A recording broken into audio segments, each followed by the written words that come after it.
May malaking magbabalik tambalan sa ABS-CBN ngayong 2026 na pinag-uusapan ng mga fans.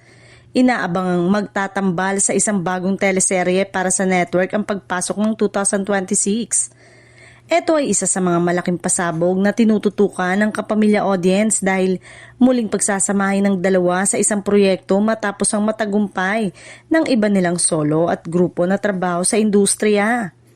Ayon sa mga ulat, nakaplano na ang nasabing serye at kasalukuyan pang nasa planning stage ang production. Bagamat wala pang opisyal na title o detalye kung anong klaseng role ang gagampanan nila. Bukod dito, kabilang din sa line-up ng 2026 ang iba pang bagong tambalan at magbabalik ng Kapamilya Love Team at shows na inaabangang panoorin ng mga manonood sa Kapamilya Channel at iba pang platform. Lalo na ngayong balik na ang ilan sa mga palabas sa Free TV simula January 2026.